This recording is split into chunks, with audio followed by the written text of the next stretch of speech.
ఇంగ్లాండ్తో జరుగుతున్న మూడో test match day 1లో కొన్ని ఇంట్రెస్టింగ్ సంఘటనలు చోటు చేసుకున్నాయి. మన కెప్టెన్ శుభ్మన్ గిల్ తెలుగు పలుకులు పలికితే ఆ తర్వాత సిరాజ్ గిల్ తమ మాటలతో ఇంగ్లాండ్ బ్యాట్స్మెన్ రెచ్చగొట్టే ప్రయత్నం చేశారు. డే 1లో అయితే మన తెలుగు కుర్రాడు నితీష్ కుమార్ రెడ్డి అద్భుతమైన బౌలింగ్ చేశాడు. తను ఇనిషియల్గా వేసిన ఓవర్లో 2 వికెట్లు పడగొట్టాడు. దీంతో మన టీమిండియాకు సరైన టైంలో 2 బ్రేక్ త్రూస్ వచ్చినట్టు అయింది. అయితే నితీష్ కుమార్ రెడ్డి అలా బ్రిలియంట్గా బౌలింగ్ చేస్తున్నప్పుడు స్లిప్స్లో ఉన్న మన కెప్టెన్ అతని తెలుగులో ఎంకరేజ్ చేశాడు. బౌలరా మామ, బాగుందిరా మామ అంటూ తెలుగు పలుకులు పలికాడు. అయితే ఇప్పుడు సోషల్ మీడియాలో బాగా వైరల్ అయ్యాయి. మేలి నితీష్ గిల్కు తెలుగు నేర్పించేశాడంటూ కామెంట్స్ పెడుతున్నారు. అండ్ ఆల్సీ చూసి మన టీమిండియా ప్లేయర్స్ మధ్య బాండింగ్ ఎంత గొప్పతో చెప్పడానికి నిదర్శనం అంటూ కామెంట్స్ పెడుతున్నారు. అయితే దీని తర్వాత చూసుకుంటే రెండో సెషన్లో ఇంగ్లాండ్ బ్యాట్స్మెన్ చాలా స్లోగా బ్యాటింగ్ చేశారు. అసలు రన్స్ కొట్టకుండా కంప్లీట్లీ డిఫెన్సివ్ మోడ్లో బ్యాటింగ్ చేశారు.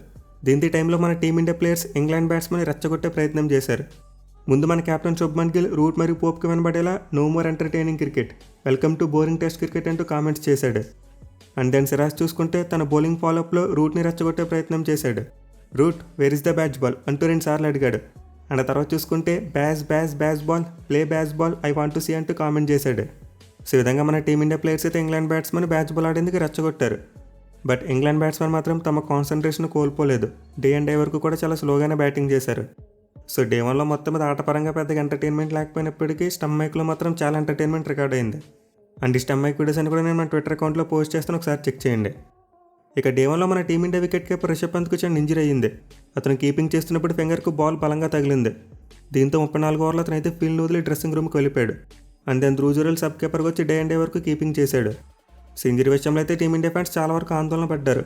మళ్ళీ టీ బ్రేక్ తర్వాత పంత్ కీపింగ్ వస్తాడని చెప్పి అందరూ ఎక్స్పెక్ట్ చేశారు, బట్ రాలేదు. అయితే పంత్ ఇంజరీకి సంబంధించి ఒక కీలక అప్డేట్ అయితే వచ్చింది. అతని ఇంజరీ అంత సీరియస్గా ఏమీ లేదంట. తన ఎడమ చేతి చూపుడు వేలి గోటికి బాల్ బలంగా తగిలింది. అండ్ అయితే కొంతవరకు డిస్టర్బ్ అయిందంట, చిప్ అయిందని అంటున్నారు. అయితే ప్లేయర్స్కు మరి అంత సీరియస్ ఇంజరీ ఏమీ కాదు. నిన్న పంత్ డ్రెస్సింగ్ రూమ్కి వెళ్ళిపోయాక కంప్లీట్ ఐస్ పెట్టారంట. దీంతో డే 2లో అతను వచ్చి కీపింగ్ చేసేందుకు అవకాశాలు కనిపిస్తున్నాయి. తన ఇంజరీ నుంచి కోలుకొని డే 2లో తిరిగి గ్రౌండ్లోకి వచ్చేందుకు అవకాశాలు కనిపిస్తున్నాయి. ఒకవేళ ఇంజరీ తగ్గకపోతే ధ్రువ్ కీపింగ్ కంటిన్యూ చేస్తాడు. బట్ బ్యాటింగ్ విషయంలో మాత్రం మోస్ట్ లైక్లీ అలాంటి సమస్య ఉండదు. రిషబ్ పంత్ డెఫినెట్లీ బ్యాటింగ్ అయితే చేస్తాడు.